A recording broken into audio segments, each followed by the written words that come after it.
কোরবানি দেওয়ার পর গোশত 3 ভাগ না করে পুরোটা নিজে খেলেও কি কোরবানি হবে? কোরবানি গোশত কি 3 ভাগ করে 1 ভাগ গরিবদের দেওয়া জরুরি, নাকি পুরোটা নিজেরাও খাওয়া যাবে? কোরবানির গোশত কতদিনের মধ্যে খাওয়া উচিত? সারা বছর কোরবানির গোশত ফ্রিজে রেখে খাওয়া উচিত কি? কোরবানির পশুর গলায় মালা পরানো সম্পর্কে বলবেন।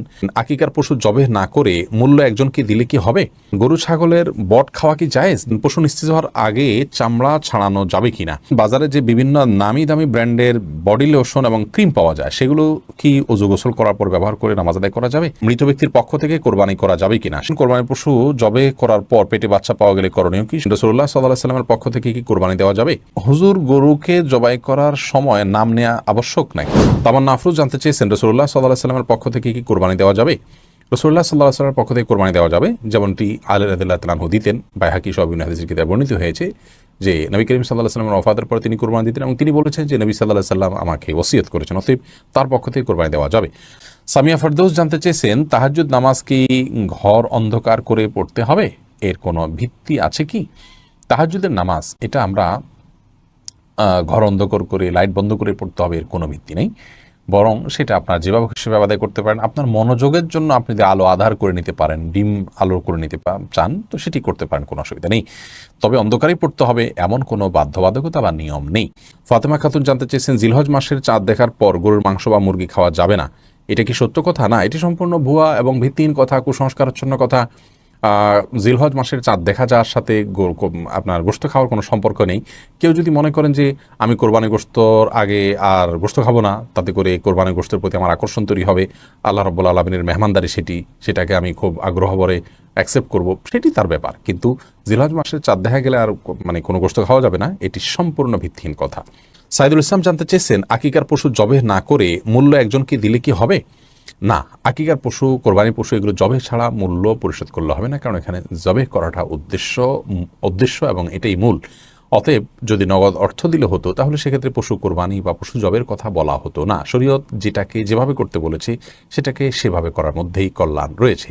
ডক্টর আপনাকে ঔষধ সেবন করতে বলেছে, আপনি ওষুধ সেবন না করে সে টাকাটা গরিব দুঃখীকে দান করে দিলেন, তাহলে তো আপনার রোগ নিরাময় আপনি এর মাধ্যমে আশা করতে পারেন না। আপনি তো ওষুধ সেবন করার চাইতে আরও উত্তম কাজ করলেন। অতএব যে কাজের জন্য যেটি করতে হবে সেটি আমাদের করতে হবে, অন্য কোনো পদ্ধতিতে গেলে সেটি আদায় হবে না।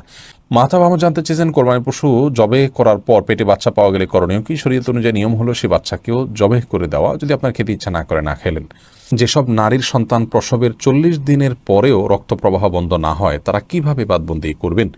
40 দিন পার হওয়ার পরেও যদি রক্ত প্রবাহ বন্ধ না হয়, নেফাস বন্ধ না হয়, তাহলে সেক্ষেত্রে তারা সম্পূর্ণ স্বাভাবিকভাবে সকলে বাদবন্দিকে সম্পাদন করতে পারবেন। সেখানে কোনো আজকাল তো অনেক কিছু ব্যবস্থা রয়েছে যাতে করে ব্লাড যেখানে সেখানে না পড়ে, সে ব্যবস্থাপনা গ্রহণ করার পর তিনি এ বাদবন্দিকে স্বাভাবিক করতে পারবেন। 40 দিনের পরে আর তার ব্লিডিং হলেও তাকে নেফাস আক্রান্ত বা এটাকে আপনার প্রসব পরবর্তী যে ব্লিডিং বলা হয়ে থাকে সেটির মধ্যে গণ্য করা হবে না। এরপরে প্রশ্ন করেছেন রিমি খান, আপনি জানতে চেয়েছেন, বাজারে যে বিভিন্ন নামি দামি ব্র্যান্ডের বডি লোশন এবং ক্রিম পাওয়া যায়, সেগুলো কি ওযু গোসল করার পর ব্যবহার করে নামাজ আদায় করা যাবে? নামাজ হবে কিনা? জি, নামাজ হবে ইনশাআল্লাহ বিদিনিল্লাহ। আব্দুর রহমান জানতে চেয়েছেন, পশু নিস্তেজ হওয়ার আগে চামড়া ছাড়ানো যাবে কিনা? পশু নিস্তেজ হওয়ার আগে যদি চামড়া ছাড়ানো হয়, তাহলে এই কাজটি অন্যায় এবং অনুচিত কাজ, যেটা অনেক সময় কসাইরা করে থাকেন। একাধিক পশুর কাজ তারা ধরেছেন, সেজন্য তারা এটি করে থাকেন। আগে থেকে কসাইদের সাথে এই বিষয়গুলো নিয়ে বোঝাপড়া করে নেওয়া উচিত এবং কোনো অবস্থাতেই আপনার পশুকে এভাবে কষ্ট দেওয়া উচিত না।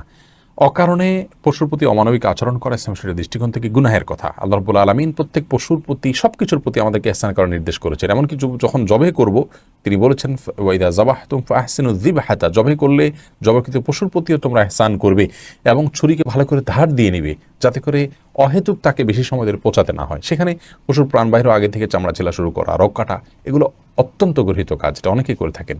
আমরা যথাসম্ভব নিজের জায়গা থেকে সাবধান থাকবো ইনশাআল্লাহ বিদিনিল্লাহ। রোদেলা রিসান ভুঁইয়া, আপনি জানতেছেন, গরু ছাগলের বট খাওয়া কি জায়েজ? জি, এটা সম্পূর্ণ জায়েজ, তবে এটা যার যার রুচির ব্যাপার। কারোর যদি ভালো লাগে তিনি খাবেন, কারোর ভালো না লাগলে তিনি খাবেন না, একান্তই তার ব্যাপার। আপনি মোবারক জানতেছেন, হুজুর, গরুকে জবাই করার সময় নাম নেওয়া আবশ্যক নাকি? না, গরু জবাই করার সময় নাম নিতে হবে এরকম কোনো বাধ্যবাধকতা নেই। আমরা অনেকে মনে করি যে গরু জবাই করার সময় নামের তালিকা ধরে পাঠ করতে হয়, এটা কোনো আবশ্যক কিছু না।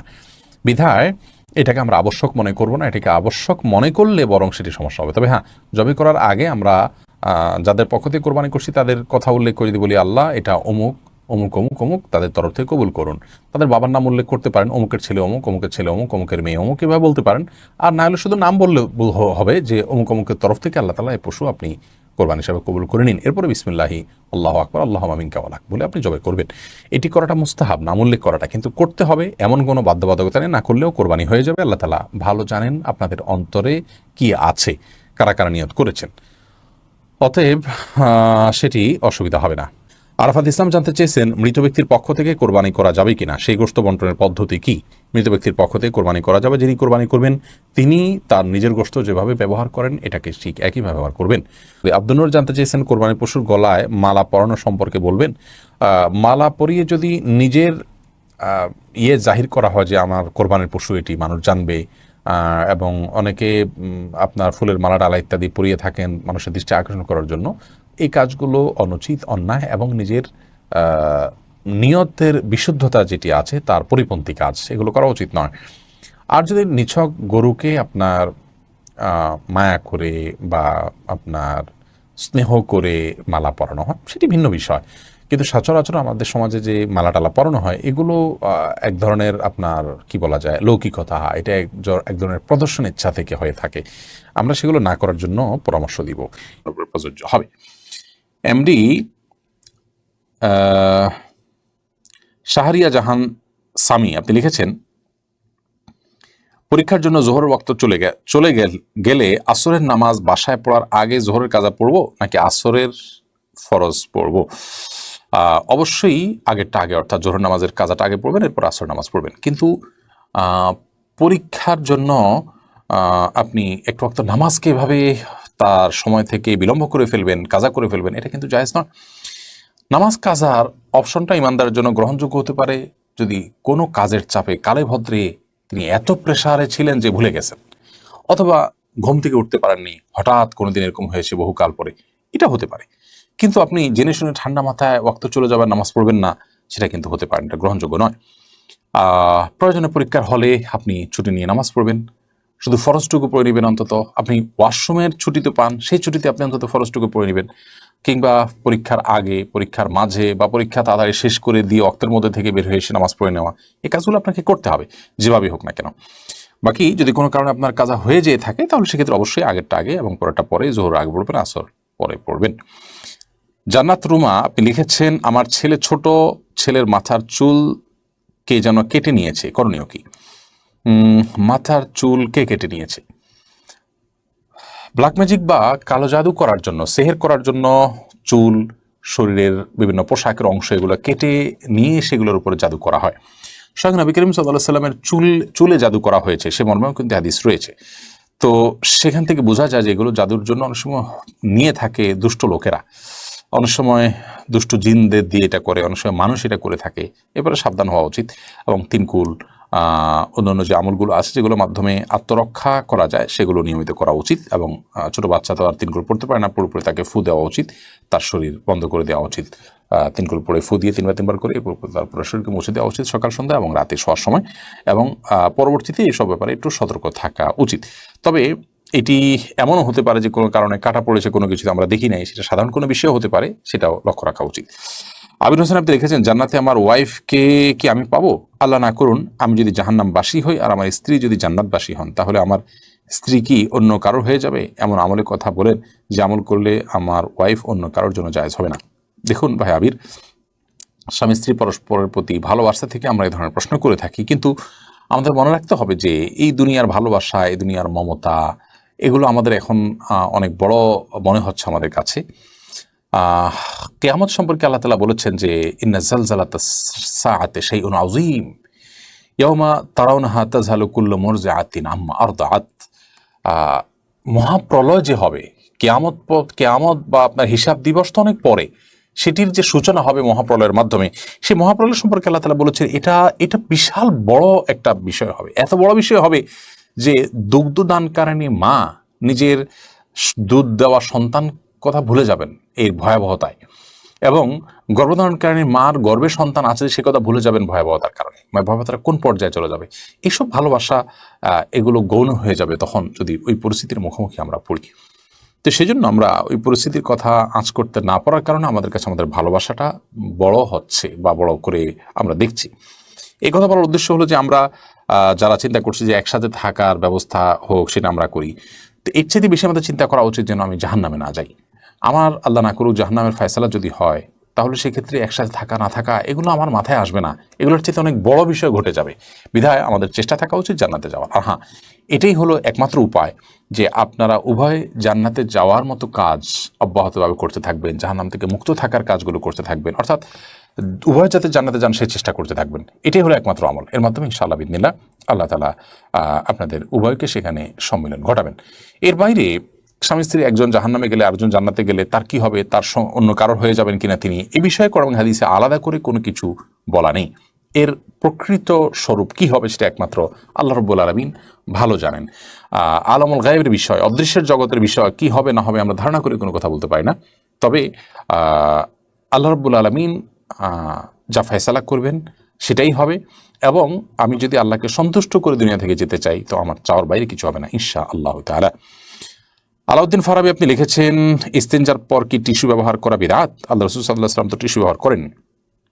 দেখুন, আপনি স্টুল পাসের পর, পায়খানা করার পর, আপনার ইস্তেঞ্জা করার পর কোনো কিছু দিয়ে পরিচ্ছন্ন হলেন, সেটা কোনো পাথরের টুকরা হতে পারে, কোনো মাটির টুকরো হতে পারে, বা অন্য কিছু দিয়ে আপনি করলেন, সম্মানজনক কোনো কিছু দিয়ে করলেন না, জাস্ট সাধারণ কোনো যে এটার জন্যই উপযোগী কোনো কিছু দিয়ে আপনি পরিষ্কার করলেন, এরপর আপনি পানি ব্যবহার করলেন, এটা হাদিস দ্বারা প্রমাণিত। অতএব সেটা আপনার ঢিলাই হইতে হবে, অর্থাৎ মাটির চাকাই হতে হবে, কিংবা পাথরের কুচি টুকরাই হতে হবে, এটা বাধ্যতামূলক না। টিস্যু নবী সাল্লাল্লাহু আলাইহি ওয়াসাল্লাম ব্যবহার করেনি, নবী করিম সাল্লাল্লাহু আলাইহি ওয়াসাল্লাম থেকে কাপড়ও ব্যবহার করেনি, তার সময় তো এই সুতায় কাপড় ছিল না। নবী করিম সাল্লাল্লাহু আলাইহি ওয়াসাল্লাম তো চশমা ব্যবহার করেনি, তার সময় এটা ছিল না।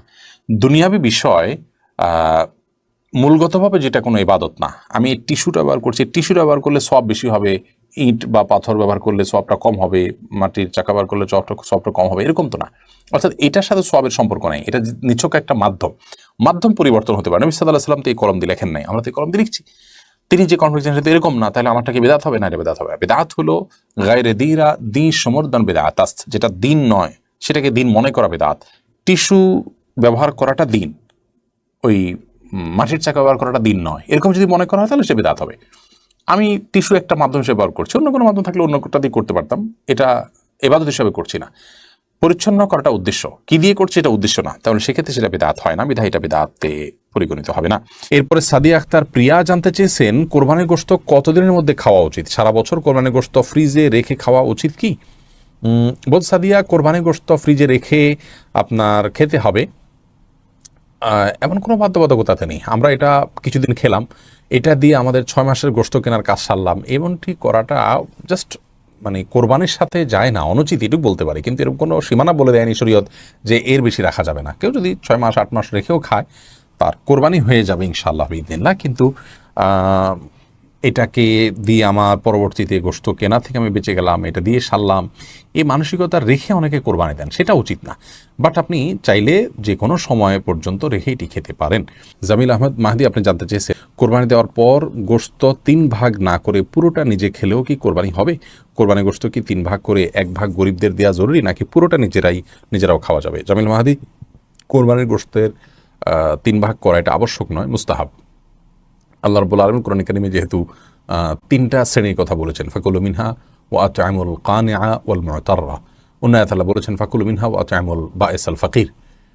তো এই নির্দেশনাগুলো থেকে বোঝা যায় যে আল্লাহ রাব্বুল আলামিন 3টা শ্রেণীতে আমাদেরকে আপনার কোরবানি গোশতকে বন্টন করার জন্য নির্দেশনা দিয়েছেন, কিন্তু এটি কোনো আবশ্যিক নির্দেশ নয়। যার কারণে কেউ যদি এটাতে একটু হেরফের করেন, যেমন নিজে একটু বেশি রাখলেন, গরিবকে একটু কম দিলেন, অথবা গরিবকে একটু বেশি দিলেন, নিজে কম রাখলেন, অথবা সবগুলো গরিবকে দিয়ে দিলেন বা প্রতিবেশীকে দিয়ে দিলেন, তাতে কোরবানি হয়ে যাবে। একটু হেরফের করলেও কোরবানি হয়ে যাবে।